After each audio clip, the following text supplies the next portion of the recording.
are prepared to break the silence. I'll be out in the sunshine, running beside the lions. I've been feeling down, but I've been looking up, afraid to fall. God, I've been so down, can you pick me up? Don't let me fall. Can you show me how to fix this mess? I am down and on my knees, and I may fall as I'm so close to the end.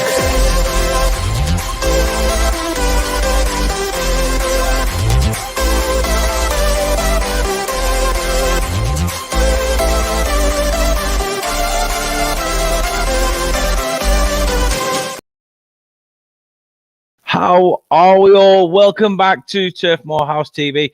And yeah, finally a home game, which is, I know we had the Coventry game, obviously, but a Friday night under the lights at Turf Moor.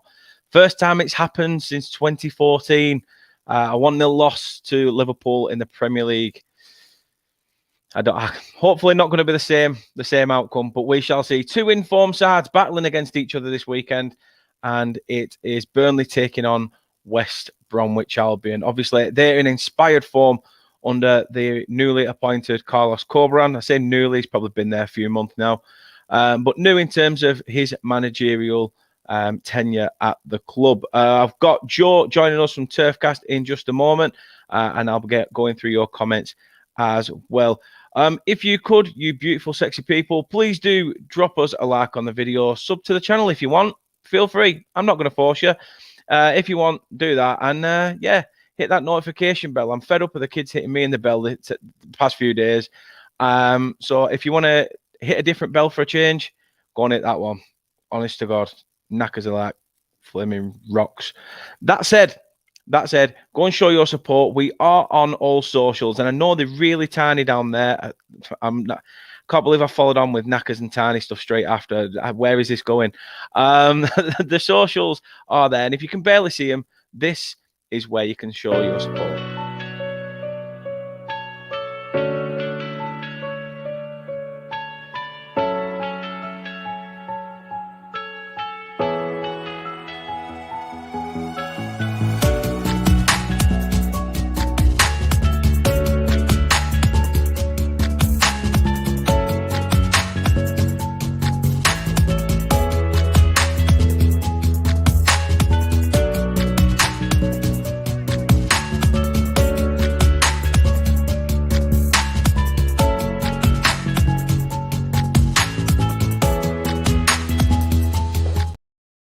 And here he is, the man, the myth. I'll do. Caught me off guard a bit there. I'm not going to lie. Yeah, good, mate. How are you? Yeah, not too bad. Looking forward to some Friday night football at the turf under the lights. Yeah, probably it's going to be cold. It's going to be cold. It's one of them games where I've got a season ticket, so I go on every home game, unless something major happens, whatever.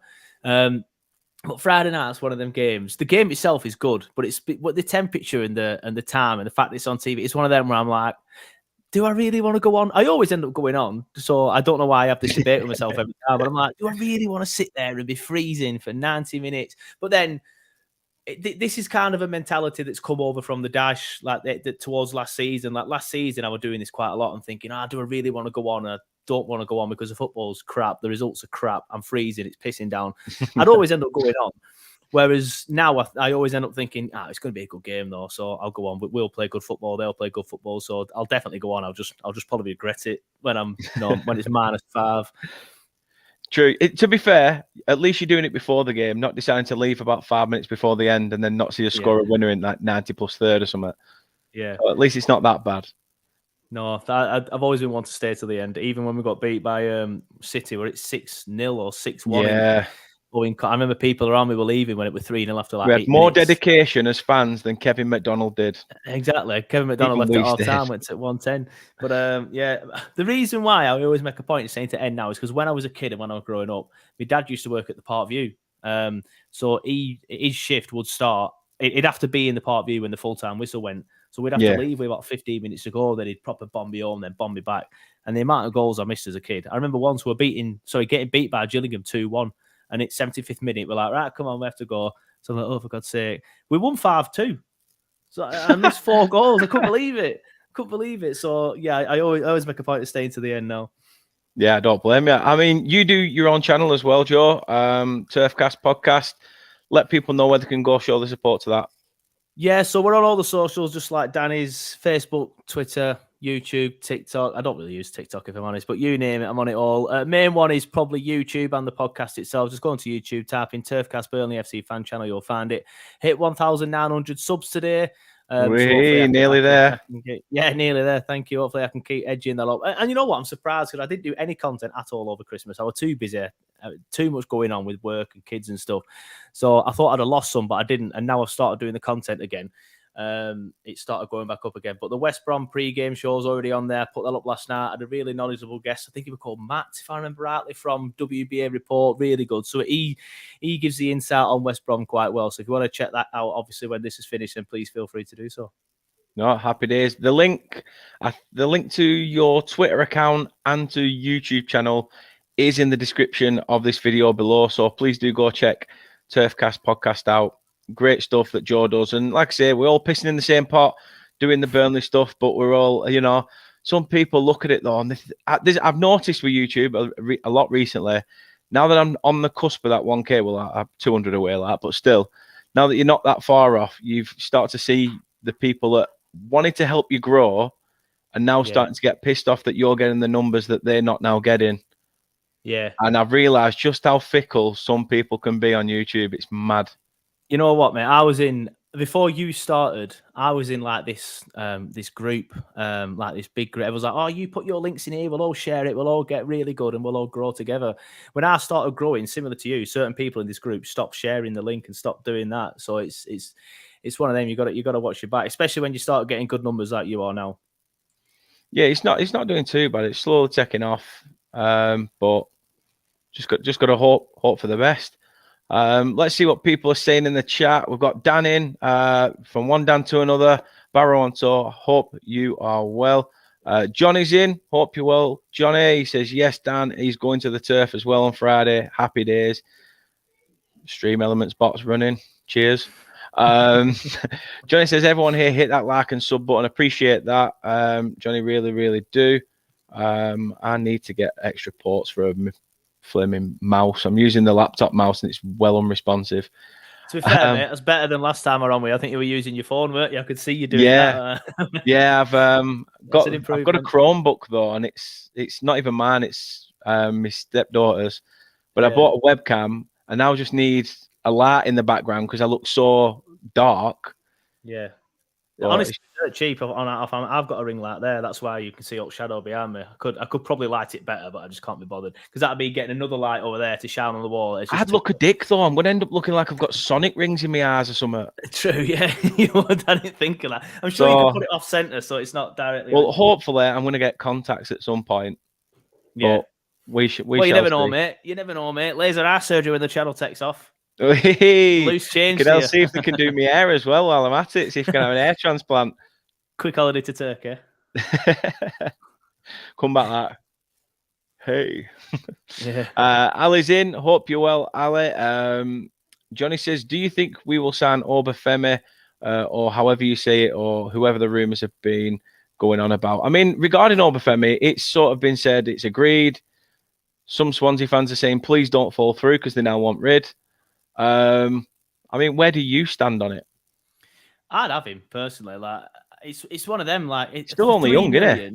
Yeah, he's still relatively. It does sound like he has attitude problems because apparently he left Southampton in a bit of a cloud. He's leaving Swansea in a bit of a cloud.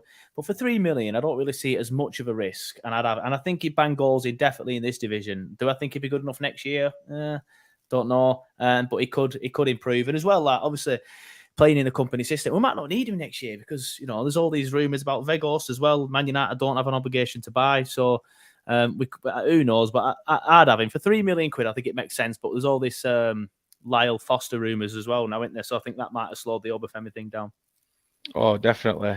Definitely. Glyn's in the building. Hope you are well. Says, good evening to my two faves from a freezing Cambridgeshire. 3-0 Burnley. Johnny loves you 60-second reviews. Cheers, Johnny. I am a big fan of them myself. They're nice and easy. Honestly, you just stick a phone in front of your face. It winds me up because I'll sit there, I'll do loads of research for my pre-game show. It'll take me forever to get a guest. I'll sit here, set my lighting up, set my camera up, chat for half an hour to somebody, a really good interview, and it'll get 600-700 views. I'll do a 60-second review and it's like 1,200. I'm like, oh, say, why is that the better? And you can't monetize them properly as well. So, although apparently that's changing now, you can monetize shorts apparently now. But see, I've never done any YouTube shorts, but I watched a video the other day saying that's the way to go at the moment if you want to grow, because YouTube are trying to contest with TikTok to push them out. Exactly, so it's perfect time to do it. But Ali says there, why don't you increase it to a 2-minute one? Because then it kind of ruins it. It kind of ruins it, Ali. I like the fact that it's 60 seconds. It's clear, it's concise. I have to try and say as much as I can in as little as short space I can. And if you want a longer one, then I'll always end up doing the full-time show. Dan's been on it a few times as well. Yeah. So if you do want a longer review, Ali, feel free to come over to the channel and watch a full-time show. It's normally a day or a couple of days after the actual game. The West Brom one will probably be out on Sunday. Happy days. Happy days. Hi to yourself, Claret 1 as well. Ali says, hope the snow clears up or the game may be postponed. Crowd safety. Well, I don't think we're expecting any more snow now. I'm not sure. I don't think we are either, yeah. No, and to be fair, like the missus says there, we drove past today to pick the tickets up for Ipswich, and they were not hardly out there. Hardly anything there around the stadium. That's annoying, because round where I am, it's still, although my estate, the sun, those of again who watch the channel, the sun beams in through there, and obviously in the winter it doesn't get above the house, so the roads on my estate are a joke, still a joke. Are there? Yeah, I'm trying to reverse out the drive this morning. I'm like, I can't believe it. It's been 3 days ago. This thing, it's horrible when it asks. So, did he not come and grit it? No, yeah, grit it around where you are. Man's still.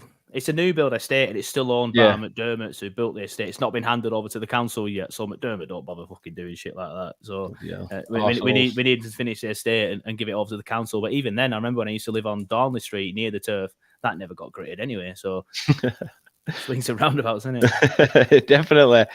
I mean, talk to us about that Coventry game. Now we're at a wedding in Blackpool, so I couldn't be there. As a season ticket holder, I'm guessing you were there. Might have ummed and ahed about half an hour before, but you still probably went. I did. That's exactly that. It was freezing, so I ummed and ahed. It were meant to be a very, very tough game from what I'm hearing. We were poor. First 50 minutes, 55 minutes, we were poor. Coventry, it weren't even close. They were a lot better than us in that first half. I remember I always do a halftime tweet, like a halftime summarising tweet. I remember I stopped short of saying Coventry the better side because I know what their fans are like. They're all weirdos, so I didn't want to say Coventry are better than Burnley. So I just said something like Coventry have got the best of the play, and they did do. They were so much better than us in that first half. I think they had a lad who was number 45 who went through on goal in the first half, should have scored, and then Big Victor Gyroquez, however you say it, I know that's wrong. He went through in the second half. I'm sure you've all seen that chance on the TV as well. He should have scored that. We should have been 2-0 down. But thank you to Vincent Kompany for looking at the issues. Obviously, he took Jack Cork off at half-time, brought Goodmanson on. That changed it. We had a better player in the middle who wanted to get on the ball a bit more, because Jack's fantastic, but when Jack gets the ball, his job is to pass it out, break play down and pass it out. Whereas JBG wanted to get on the ball a little more. And then not long after that, he brought on Nathan Tellen, and a lot of people said the JBG sub was the big one. But I think Teller was the big sub because he's his pace. Like, he obviously, it gave us an outlet then. It gave us an option. They were pinging balls over the top. We were pinging balls over the top is what I meant to say, to Teller. That then made Coventry be like, oh shit, this guy's really, really fast. And then they sat back. And then because they sat back, that opened the space in between the midfield and the defence. And then we managed to get on the ball a little bit more and managed to get control of the game. And ultimately, for the last 40 minutes, we were the better side and probably deserved to win on the basis of that 40 minutes, not on the balance of play for the full game. And the balance of play full game, it's probably a draw, be a fair result, or probably shading the Coventry win. But I've said it a few times now, and I'll say it again because obviously I'm on a different channel, so I don't know if other people have said it. People might not follow me on Twitter, but our performances, to me, are being a bit of a concern at the minute. Like, I'm not saying that we're going to get dicked by West Brom or anything like that, but the run up into the Sheffield United game, it feels similar. We weren't playing that well. We were digging out wins, getting a couple of draws. The difference is this time they've all been wins, but we've been digging them out and not playing well. And then it felt like a defeat was coming. I'm kind of feeling the same now. I'm kind of feeling, unless we start playing well again, because people will always say, like, yeah, it's good. A sign of a good team if you can dig out a result when not playing well. It's a sign of a title-winning team. And I agree with that, but it's not sustainable. You have to start playing well again at some point or you will get beat. And I'm a little bit worried because West Brom do seem to be the informed team at the minute, aside from us, but, the other informed team. Yeah, I mean, the job that Carlos Coburn has done since going in there is nothing short of remarkable. I think that's why Huddersfield Town fans are probably a bit pissed off at the fact that Dean Hoyle didn't back him when he was there, when all he asked for was a little bit of backing and what they could have had under him at that time. But he's gone into West Brom. They needed that bit of a revival. And sort of, I go back to, I know Luke saying in the chat about, Chris Wood going to Forest. I mean, good luck. But he said it, Forest were the team that were at this time of year, rock bottom of the division, ended up getting promoted via the playoffs. I mean, can you see sort of a similar pattern with West Brom? West Brom or Middlesbrough, I think. Yeah, I think us and Sheffield United are too far ahead now, especially us. 16 points. It's going to take one hell of a capitulation for us and a hell of a turnaround for us to lose that many points, and then never mind everybody else continue this amazing run of form that they're on, because they're going to stall eventually as well. But yeah, I can see West Brom going up in the playoffs or Middlesbrough. I think it's going to be one of them two. They've both changed the manager after a bad start. Both brought in good managers. I was a little bit suspect about Carrick, but he's ended up doing very well. Fair play to him. But yeah, I look at the other teams in and around the playoffs. You've got Watford, they're hit and miss. You've got Norwich. They've had a bit of revival again since they've sacked a manager, but they've not been as good as West Brom or Middlesbrough. Then you've got Blackburn, they're shy. I'm not just saying that because it's Blackburn, like they are genuinely terrible. I think bastards are going to do what P&E did for many years. Just they're going to sit in that playoffs for as long as possible, and then they're just going to it's going to end up biting them in the arse, and they'll just drop out of it. Yeah, I can see them finishing 10th, 11th, 12th, to be honest with you. They just even the games that they win, I watched them against Cardiff on TV not long ago. They were dreadful. Like, how were you third at the time? Because it's an embarrassment to the Championship that they were third for so long. And again, I'm not just saying it because it's Blackburn, but they are so bad. Yeah, they are poor, piss poor to say the least. I'm hoping Hull this weekend are going to be up for it as well in a nice derby against Sheffield United. Fingers crossed. It's interesting, that one, isn't it? Because I think the last time Sheffield United got beat was the week after they played us. They beat us 5-2 at home. And 3 days later, they got beat by Rotherham in a Yorkshire derby. So, yeah, fingers crossed they rabbit caught in headlights again in a derby and Hull can do it. Thing is, Hull are pretty poor, but so are Rotherham. Yeah. And Rotherham managed to beat them, so we'll see. Rotherham are giant killers against teams up there. They'd give us a game until dying minutes, but that's their own fault for the keeper being a time-wasting bastard. And, they I can't for the life of me think about the Blackburn result that they had again with Rotherham. Not a clue. Not a clue. Definitely. It was good to watch, especially in the early kickoff. Puts a smile on your face prior to the weekend. I didn't watch it because I remember seeing it thinking Blackburn Rotherham or Rotherham Blackburn. I remember saying to myself, like, who at Sky Sports has gone, yeah, I'll have that one. I'll have Rotherham against Blackburn. So I just thought, who's going to watch that? I wish I did watch it now, obviously, because it ended up being a really funny game. But I just remember thinking, like, what is this? And then the later game with Brentford Bournemouth. I was like, somebody at Sky Sports needs sacking because you got Liverpool Brentford on. Brighton Liverpool on at 3 p.m. Why is that not on? That's a good game, 2 attacking flowing teams. But instead, you've chosen Rotherham Blackburn. I couldn't get over that, so I didn't watch it. No. I mean, let's talk about January then. Obviously, I think we've sent out some of the academy players. We've sent Costello, I know he's had a few championship appearances this year, to Bradford. Yeah. Joe McGlynn to Kidderminster. Just recently, Mickey Mellon's lad, Mickey Mellon, to Morecambe. And in terms of our incomings, let's not forget Matty Lawton to Huddersfield as well on loan. Sod the Vegos bullshit. Yeah. Westy out to Charlotte FC, who can't make a good cup of tea. No, terrible that. But yeah, incomings, obviously at the moment, I mean, and that's no pun intended, Alder Kill. I mean, do you think that he could get a start this weekend now that he may have had a bit of training in him, or do you think he will be saved and potentially start the week after against Ipswich in the Cup? It's tough to say in it because none of us know anything about him. Like, I'm always 100% honest. I know nothing about this kid. Like, it was the same when Benson came in. It's the same when Zarori came in. I knew nothing about them. But, you know, we've shown that we know a good player when we see one, I think, under this new regime. Obviously, the two names I've just mentioned right there.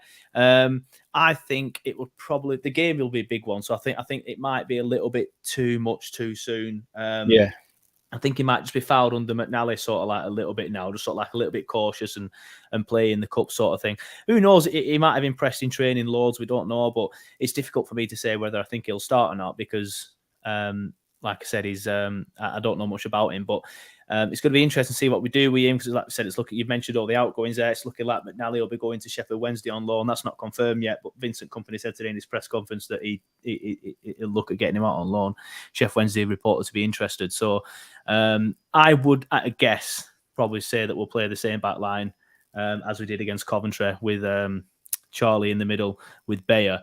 And obviously the fullbacks, Martson and Roberts either side. I think we'll go that route and then maybe put Amin in for the Ipswich game. Yeah, I think Johnny says it there as well. I think that's probably going to be another Ipswich sort of performance. But we'll touch on Twine because obviously he's come in with this big, he's up there with one of the biggest prices we've paid in the summer. I think if not the biggest price we've paid in the summer for a player. So, and he's not even making it in the team. For me, Twine and Cherlinov need a run of games. But getting into that team at the moment is going to prove difficult with the way it's going in it, especially Cherlinov, because obviously I think Twine's comfortable out wide as well, but I think Cherlinov's main thing is out wide. I'd like to see Twine given a run in the middle, but it's one of them. You've got Benson on one side, Zarori on another side. Twine's not going to get in, and neither's Cherlinov at the minute, so they're both going to be coming in. Yeah, eventually, but it's at the minute it's tough to get in. With Jay playing so poorly recently, I would personally drop him, but I'd put Teller through the middle like we did earlier in the season, just to stretch it behind that option. Not sort of like your front three of Benson, Teller, and Zarori, and then Brownhill just in behind. I know he's not an out-and-out striker, and some people didn't like that earlier in the season, but just look at how well he did when he came on against Coventry. And Jay's been poor. I love Jay to bits, we all do, but I think he needs a bit of a rest. But I would definitely put Twine in the middle just to stretch it a bit more. I think it gets defences on the back foot, does Twine's pace, and then it creates space between the lines like it did against Coventry. So I think that's what I do, but I think he'll probably start Jay and Benson and Zarori again, I think that's another question as well, isn't it? There's been a lot of rumours of Barnes sort of been touted. I think he was rumoured to go to Huddersfield originally with follow out. But it's now apparently QPR, as some people are saying. What would you personally do with Barnes? I'd keep him. I don't see why we'd let him go now.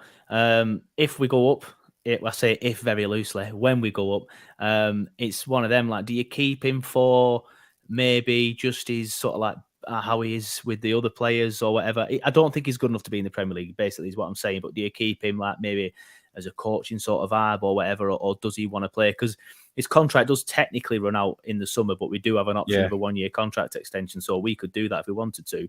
But if we do go up, I think it'd be time to be like, look, Ashley, thank you very much, but you've been here for 12 years or whatever, but it's time. It's time now. But I won't let go of him just yet.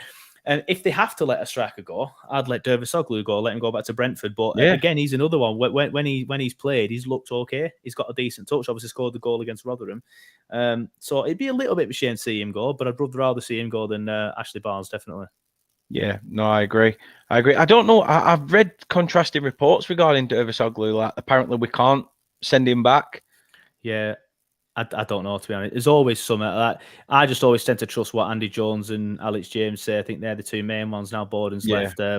So you'll see stuff on like EFL Hub or football inside of it. Everyone raves off, and I'm just like, nah. If Andy Jones or Alex James hadn't said it, then there's no real point in getting excited about. So it's one of them. See what them two say about it, and whatever they say, I'll pretty much believe.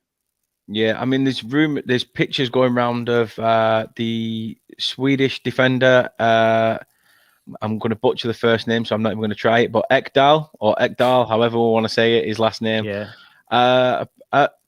At the airport. I mean, rumours are saying that the deal's done, but yeah, it's again. I used to use the Turfcast socials as a thing of right. This rumour's happening from this source, but now it's become so saturated because there's so many pages doing it now, and some people are so much better at it than me. Like they must just have so many stuff open in front of them. Whereas obviously you're a father like I am.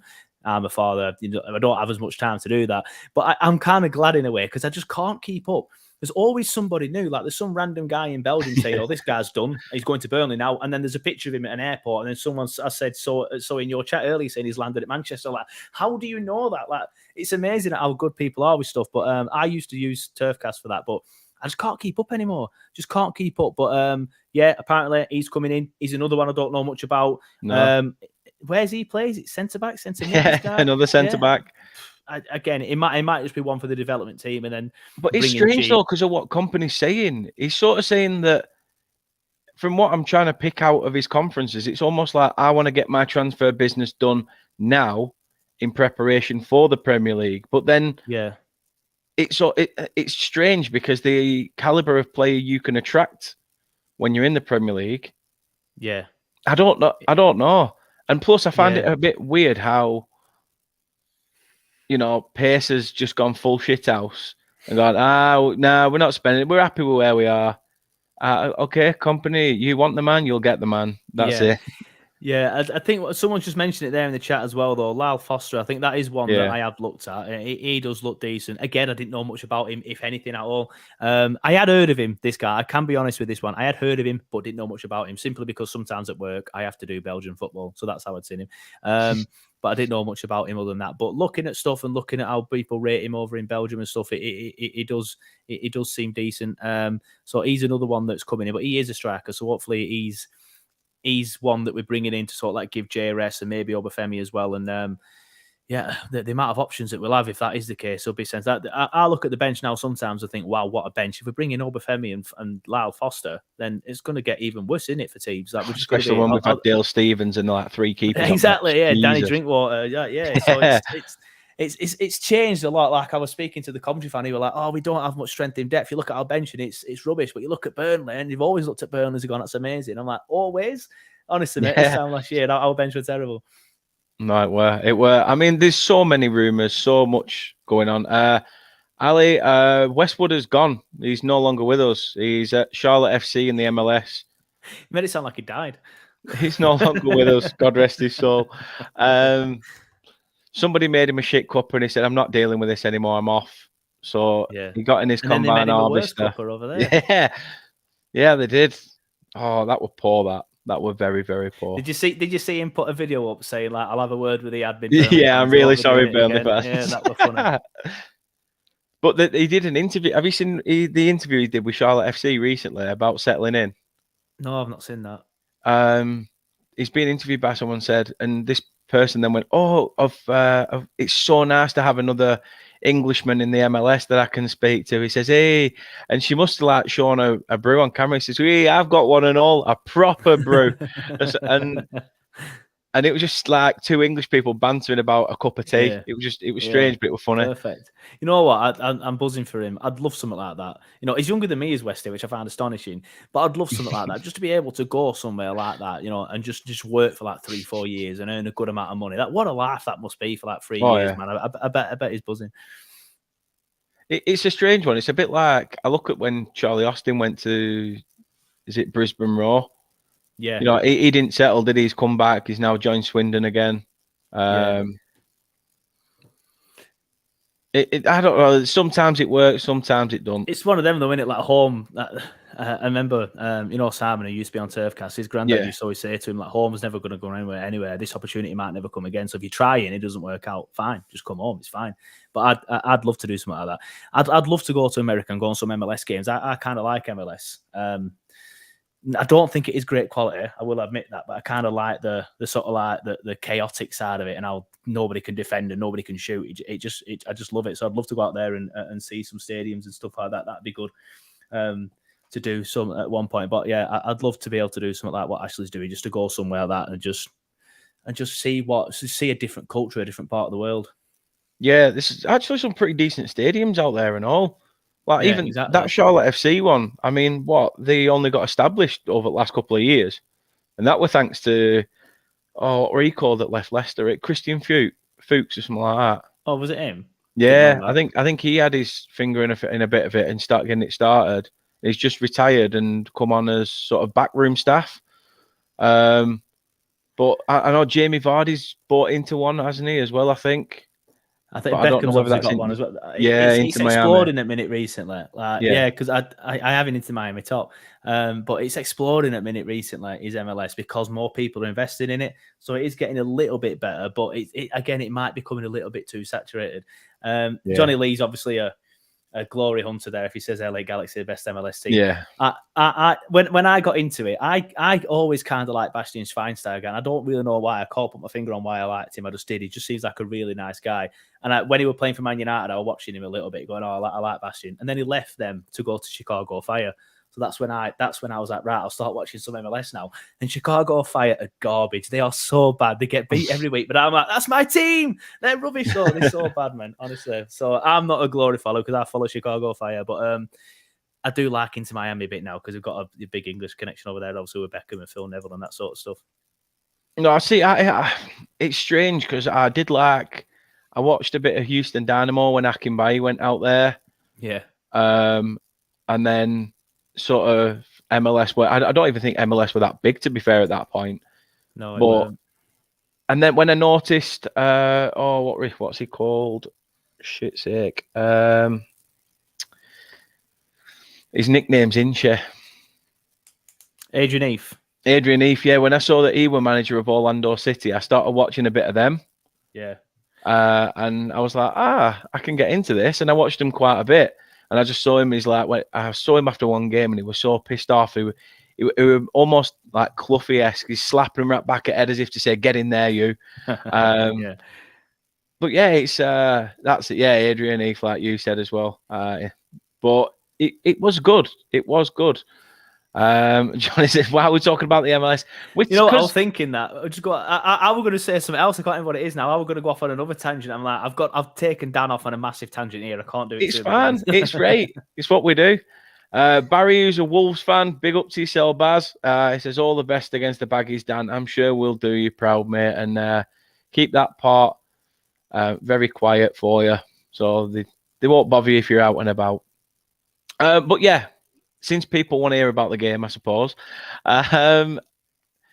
we've said, well, I said to you off camera earlier, the last 3 league meetings have been draws. I mean, how do you see this one going? Because both sides, by the looks of it, like to play attacking on the floor football. Yeah, I'm thinking draw as well. Simply because if we had Taylor Harewood-Bellis there and Jack Cork, I'd be a little bit more confident. But how long did it take us to adapt to life without Taylor Harewood-Bellis? Because Taylor Harewood-Bellis is an integral part of that team. Like, he plays out from the back.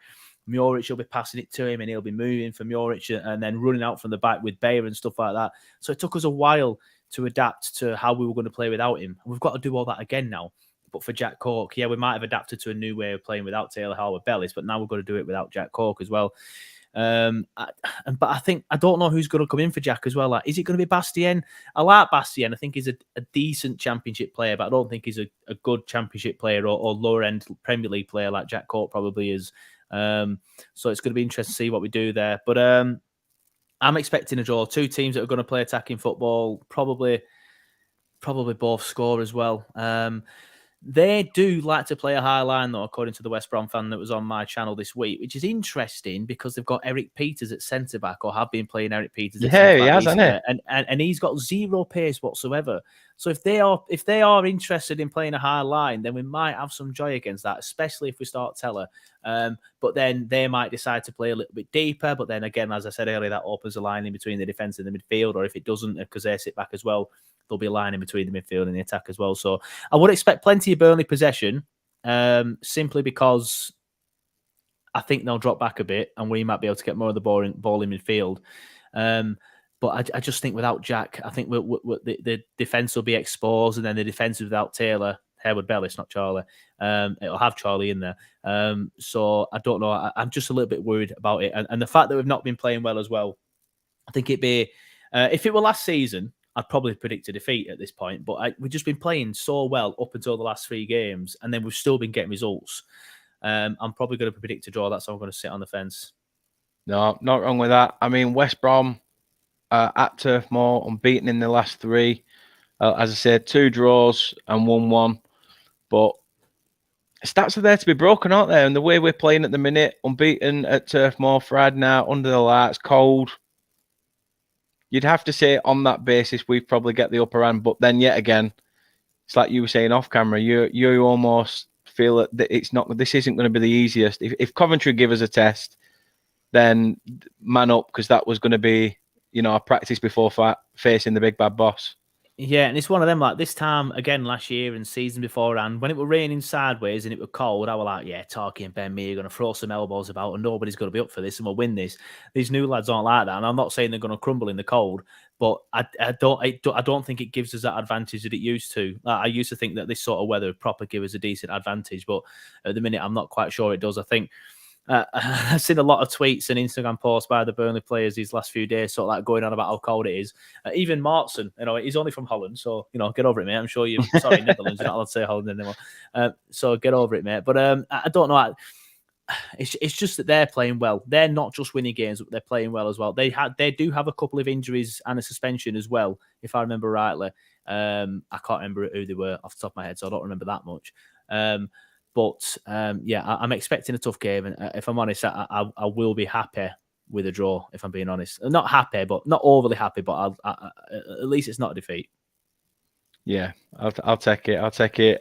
Andrew's in. Are you coming down from Scotland for the game on Friday? Let us know. 3-1 win going for. BTRD says 1-0 Burnley. Henry says, did West Brom win their last game?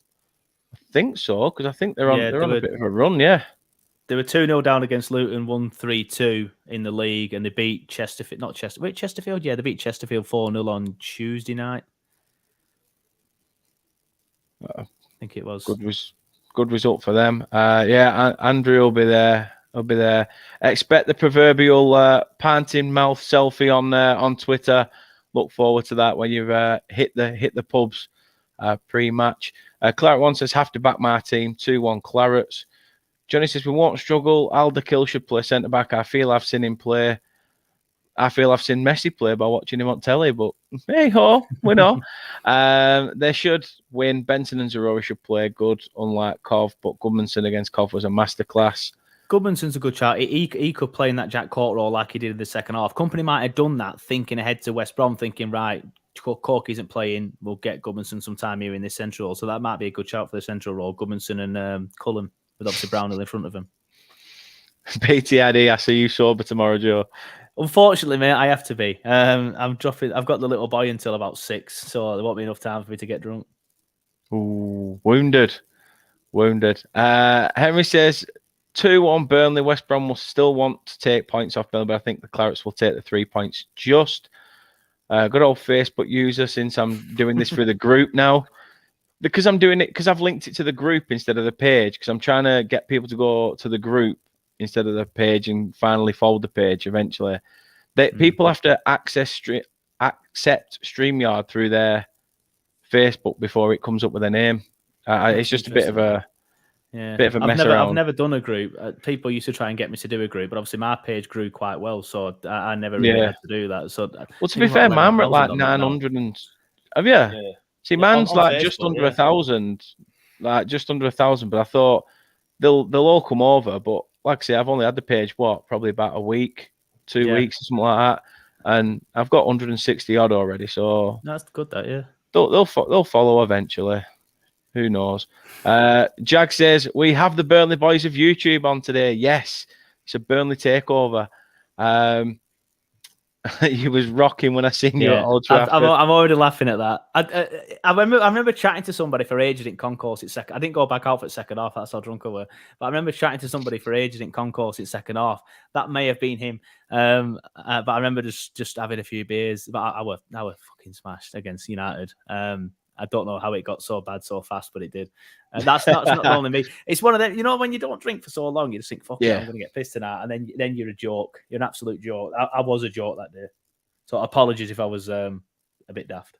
See, I've not done it. I've not done it to the extent when I've been on a match and been pissed at a match. So I've been pissed after or whatever, or you know, game's over, I've gone home and I've got shit faced, but never actually been pissed up at the match. But yeah, it was. That was him. There you go. I thought it was. I remember. I think I just left after that chat. To be honest with you, mate, I think I just left after drunk over. Nippins in. Hope you're well. Big Nips. Big up to yourself. Hope you're well. I'm guessing. Yeah, Dan Mack says West Brom are a good team, but I think our team's energy will be too much for the 90 minutes. Yeah, but you say that, but the energy we put in against them at the Hawthorns was there to see. It's just that we conceded so late. I think it was that J.